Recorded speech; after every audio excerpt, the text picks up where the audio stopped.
Everybody and welcome back to the YouTube channel of law prep judiciary. आज के इस video में हम बात करने वाले हैं ऑर्गेनाइज क्राइम के बारे में। क्या होता है ऑर्गेनाइज क्राइम, क्या है ऑर्गेनाइज क्राइम के एसेंशियल्स, क्या उसकी डिफरेंट पनिशमेंट्स बीएनएस के अंदर प्रोवाइडेड है। सबसे पहले तो बात करते हैं कि क्या आईपीसी के अंदर ऑर्गेनाइज क्राइम एक डिफरेंट ऑफेंस था, क्या आईपीसी के अंदर ऑर्गेनाइज क्राइम के लिए कोई सेपरेट पनिशमेंट थी? तो इसका आंसर है नहीं। आईपीसी के अंदर ऑर्गेनाइज क्राइम एक सेपरेट ऑफेंस की कैटेगरी में नहीं आता था। अगर मान लो किसी पर्सन ने ऑर्गेनाइज क्राइम किया है, फॉर एग्जाम्पल किडनैपिंग, तो उसको पनिशमेंट किडनैपिंग के सेक्शन के अंदर ही मिलता था। अलग से ऑर्गेनाइज क्राइम में किडनैपिंग का पनिशमेंट उसके लिए नहीं प्रोवाइडेड था। पर हम अगर बात करते हैं बीएनएस की, भारतीय न्याय संहिता की, तो उसके अंदर सेक्शन 111 के अंदर ऑर्गेनाइज क्राइम के प्रोविजन हमको देखने को मिलते हैं। स्टार्ट करें अपना सेक्शन 111। देखिए, सबसे पहले essentials of organized crime. Clause A बात करता है कि ऑर्गेनाइज क्राइम के लिए any unlawful activity including kidnapping, robbery, vehicle theft, extortion, etc. अब पहला एसेंशियल क्या है कि ऑर्गेनाइज क्राइम अगर करना है तो ऑर्गेनाइज क्राइम के लिए फर्स्ट एसेंशियल क्या होगा कि उसके अंदर कोई भी कंटिन्यूइंग अनलॉफुल एक्टिविटी होनी चाहिए।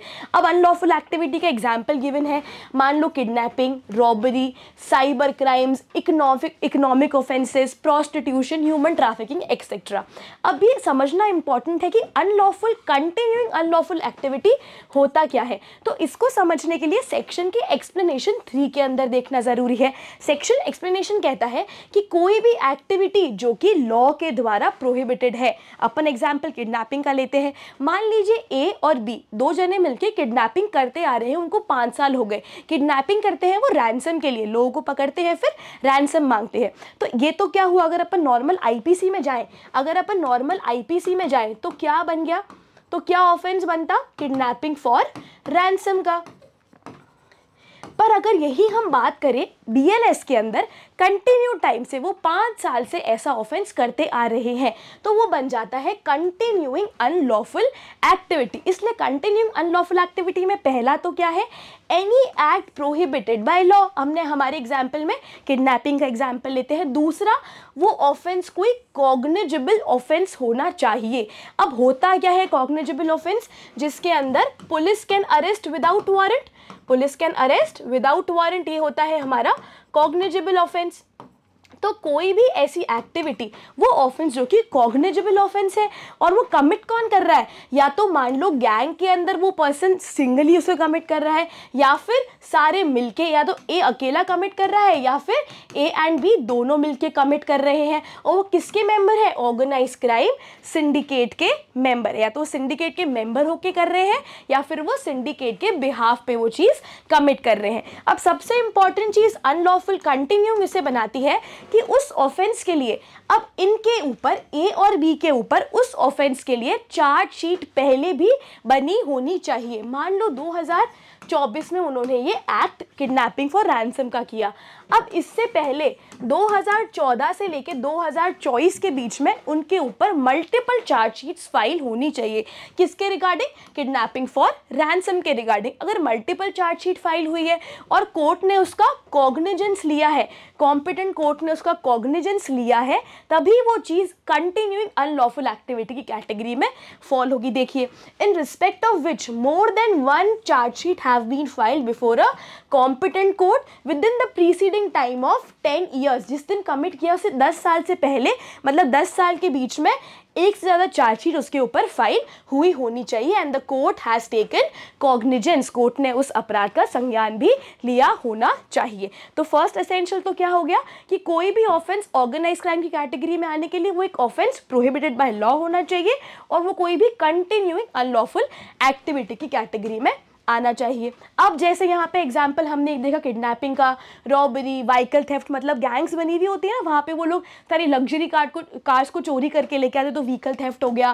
प्रोटेक्शन मनी मांगना। इकोनॉमिक ऑफेंस मतलब, अब देखो समझो, इकोनॉमिक ऑफेंस भी यहाँ पे इसी सेक्शन के अंदर डिफाइन किया गया है। इकोनॉमिक ऑफेंस मतलब कि क्या, कोई ब्रीच ऑफ ट्रस्ट, कोई फॉर्जरी करना, ऐसे बहुत कॉमन एग्जाम्पल है पैसे डबल करने वाले, कि बैंक्स या कोई भी फ्रॉड स्कीम चलती है कि हम आपके पैसे को डबल कर देंगे। ये सब किस कैटेगरी में आता है? ये सब इकोनॉमिक ऑफेंस की कैटेगरी के अंदर आता है, ठीक है। फॉर एग्जाम्पल पॉन्जी स्कीम्स, मतलब कि फ्रॉड फर्जी स्कीम्स चलाना, ठीक है। मास मार्केटिंग फ्रॉड्स करना, कॉल करके इकोनॉमिक ऑफेंसेस, पैसे के लिए फ्रॉड करना। और इसका पर्पस क्या होता है?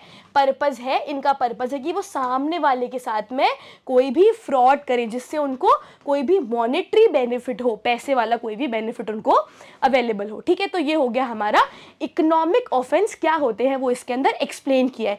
इंक्लूड्स है मतलब इसके अंदर और भी चीज़ें आ सकती है। अब यहाँ पे भी ध्यान रखना इंक्लूडिंग है, तो ये जो यहाँ पे ऑफेंस दिए हुए ना प्रोस्टिट्यूशन, रैंसम, ये इंक्लूसिव है। इसका मतलब ये नहीं कि इतने ही ऑफेंस ऑर्गेनाइज क्राइम की कैटेगरी में आएंगे, इसके अंदर और भी ऑफेंसेस आ सकते हैं। क्लियर है? अब एसेंशियल नंबर 2 पे चलते हैं। 2 बात करता है कमिटेड बाय हुम। अब होता क्या है देख लिया, कंटिन्यूइंग अनलॉफुल एक्टिविटी है। अब उसको कमिट कौन करता है?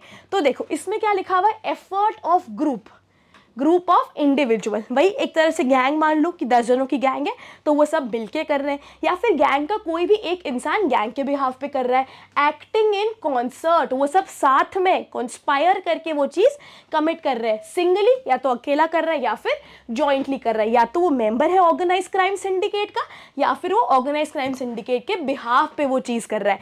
अब समझो ऑर्गेनाइज क्राइम सिंडिकेट क्या होता है, ये भी यह चीज़ हमको एक्सप्लेन कर रहे हैं कि एक्सप्लेनेशन नंबर 2 के अंदर। सिंपल मीनिंग क्या है कि कोई भी तरह का क्रिमिनल ऑर्गेनाइजेशन, कोई भी तरह का क्रिमिनल ऑर्गेनाइजेशन या फिर कोई भी ग्रुप जिसमें 3 या 3 से ज्यादा लोग प्रेजेंट हैं। तो पहला क्या, कोई भी तरह का क्रिमिनल ऑर्गेनाइजेशन या फिर कोई भी ग्रुप जिसमें 3 और मोर पर्सन्स प्रेजेंट है।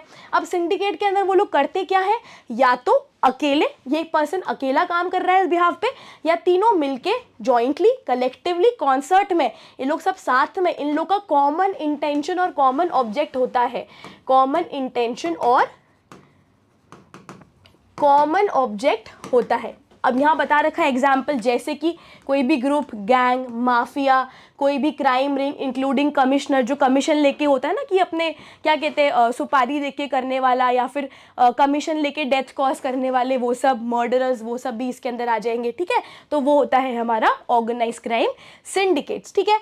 अब तीसरे एसेंशियल पे आओ। अब वो क्राइम करते कैसे हैं? फर्स्ट क्लियर है, कोई भी कंटिन्यूइंग अनलॉफुल असेंबली। दूसरा करते कौन है, अब तीसरा करते कैसे हैं, ठीक है। करते कैसे में क्या आएगा, of course by use of violence, डरा धमका के, violence, hurt, grievous hurt, death cause करके, या फिर थ्रेट देना वायलेंस का कि हम आपके ऊपर कोई भी हर्ट या ग्रीवियस हर्ट कॉज कर देंगे, आपकी डेथ कमिट कर देंगे, या फिर डराना, इंटिमिडेट करना, कोवर्स करना, करप्शन के थ्रू इकोनॉमिक ऑफेंसेस करना, है ना, और related activities other unlawful means, ठीक है। ये भी क्या है, इंक्लूसिव है, और भी कोई भी अनलॉफुल मीन्स इसके अंदर इंक्लूड हो सकते हैं, राइट। तो ये हो गया करते कैसे हैं, bye use of threat, violence, intimidation etcetera. अब बढ़ते हैं 4th के ऊपर। अब ये सब कर रहे हैं तो उसका पर्पस क्या है, इकोनॉमिक ऑफ ऑर्गेनाइज्ड क्राइम करते क्यों है? पर्पस है इसका ताकि वो डायरेक्टली या फिर इनडायरेक्टली कोई भी मटीरियल बेनिफिट सामने वाले विक्टिम से पा सके। अब बेनिफिट का मतलब क्या है, मैंने एग्जाम्पल दिया किडनैपिंग का, पैसे मांगना, तो क्या सिर्फ मनी या प्रॉपर्टी ही बेनिफिट के अंदर आ सकती है? नहीं। तो इसमें जाना पड़ेगा हमें एक्सप्लेनेशन के अंदर कि बेनिफिट का मतलब क्या है। तो लिखा हुआ है बेनिफिट इंक्लूड्स, प्रॉपर्टी भी आ सकती है, कोई भी तरह का एडवांटेज, कोई भी तरह की सर्विस, कोई भी एंटरटेनमेंट, है ना, द यूज और एक्सेस ऑफ प्रॉपर्टी और फैसिलिटीज, इसमें कुछ भी चीज बेनिफिट के अंदर आ सकती है। It is not necessarily monetary benefit, इसका ध्यान रखेंगे। तो पर्पस क्या हो गया, डायरेक्टली या फिर इनडायरेक्टली कोई मटीरियल बेनिफिट पाना, for example including financial benefits, right. तो ये हो गया हमारा लास्ट असेंशियल। तो हमने देखे इसके 4 एसेंशियल। अब देखते हैं अगर ये क्राइम होता है तो इसके पनिशमेंट्स क्या है। तो गिवन है हमको 11 क्लॉज 2 से लेके 111 क्लॉज 7 तक सारे पनिशमेंट्स गिवन है। पहला देखते हैं, पहला बात करता है कमीशन और अटेम्प्ट। इस चीज़ का ध्यान रखना है कि अटेम्प्ट भी यहाँ पे साथ साथ ही पनिशेबल बताया गया है। तो फर्स्ट, अगर इकोनॉमिक ऑफेंस करने से डेथ कॉज हो जाती है सामने वाले पर्सन की, तो क्या पनिशमेंट होगा, या तो LI या फिर डेथ, लाइफ इम्प्रिजनमेंट और डेथ, और साथ साथ में फाइन जो कि मिनिमम होगा हमारा 10 लाख रुपीस, ठीक है। अब यही चीज़ इन एनी अदर केस, मतलब ऑफेंस कमिट करने से LI के अलावा डेथ के अलावा हर्ट हो गया, ग्रीवियस हर्ट हो गया, रॉन्गफुल रेस्ट्रेन हो गया, तो क्या पनिशमेंट होगी? मिनिमम 5 ईयर्स की पनिशमेंट है और वो एक्सटेंड हो सकती है LI को, और fine plus fine and fine minimum 5 lakh rupees का। ठीक है, अब बढ़ते हैं आगे 111 क्लॉज 3 के ऊपर। अगर कोई भी पर्सन ये पूरे क्राइम को कॉन्स्पायर करता है, कॉन्स्पिरेसी करता है, तो उसके लिए भी यहाँ पे पनिशमेंट गिवन है। कॉन्स्पायर करना, असिस्ट करना, एड करना, इसके लिए भी हमें यहाँ पे पनिशमेंट गिवन है। क्या पनिशमेंट है? वही मिनिमम 5 ईयर्स का पनिशमेंट है, बट वो LI तक एक्सटेंड कर सकता है, और साथ में फाइन है not less than 5 lakh rupees. ठीक है, 111 क्लॉज 4 पे चलते हैं। इफ़ अ पर्सन, अगर वो पर्सन उस ऑर्गेनाइज क्राइम सिंडिकेट का मेंबर भी है, तो यहाँ मियर मेंबर होना भी पनिशेबल है। देखो, अगर मेंबर है तो क्या पनिशमेंट होगी? वही not less than 5 years but may extend to LI, और फाइन 5 लाख रुपीज़ मिनिमम। ठीक है, 111 क्लॉज 5 पे चलते हैं। यहाँ पे क्या लिखा हुआ है? अगर कोई इंटेंशनली हार्बर करता है, सामने वाले पर्सन को शेयर देता है, किसी भी शेल्टर, फूड, जो भी, अगर उसको वो हेल्प कर रहा है, हार्बर कर रहा है या कंसील कर रहा है, उसका अटेम्प्ट भी कर रहा है, ध्यान रखना अटेम्प्ट भी कर रहा है, तो भी यहाँ पे वो पनिशेबल है।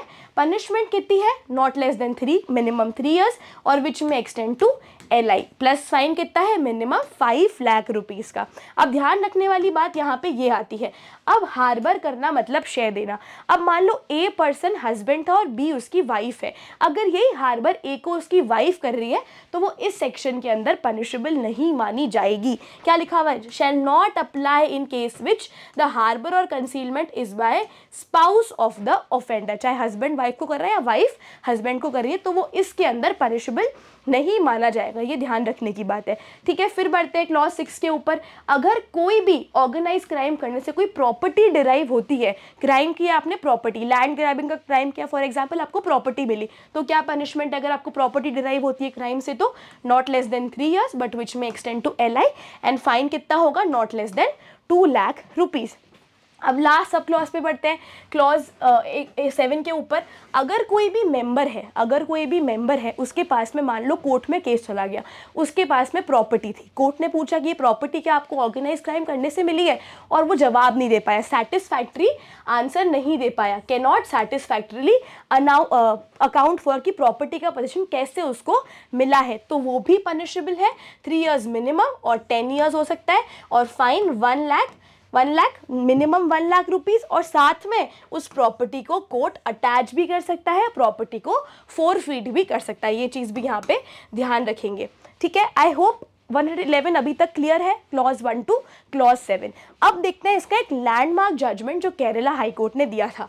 अब ये केस हमारे लिए इसलिए भी इम्पॉर्टेंट है क्योंकि 2024 में जब BNS लागू हुआ था, तब ये पहला केस आया था ऑर्गेनाइज क्राइम से रिगार्डिंग। क्या है केस का नाम?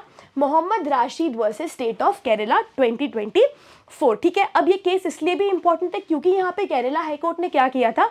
कंटिन्यूइंग अनलॉफुल असेंबली को इंटरप्रेट, कंटिन्यूइंग अनलॉफुल एक्ट को इंटरप्रेट किया था। कोर्ट ने कहा था अगर कोई भी क्राइम, अगर आपको ऑर्गेनाइज क्राइम के अंदर फॉल करवाना है, तो ये आपको बताना ज़रूरी है कि वो जो भी एक्ट है, वो जो भी एक्टिविटी है, वो एक कंटिन्यूइंग अनलॉफुल एक्टिविटी थी। देखो ब्रीफ में इसके फैक्ट समझते हैं। एक अक्यूज था, उसको कोर्ट ने पकड़ लिया। कोर्ट ने क्या बोला कि ये इन्वॉल्व था गोल्ड की स्मगलिंग करने में, ये कैप्सूल में गोल्ड लेके बाहर से इंडिया में आया था, ये उसके ऊपर चार्ज लगा था। तो कोर्ट ने उसको क्या किया? BNS के अंदर ऑर्गेनाइज क्राइम में पनिशमेंट दे दिया।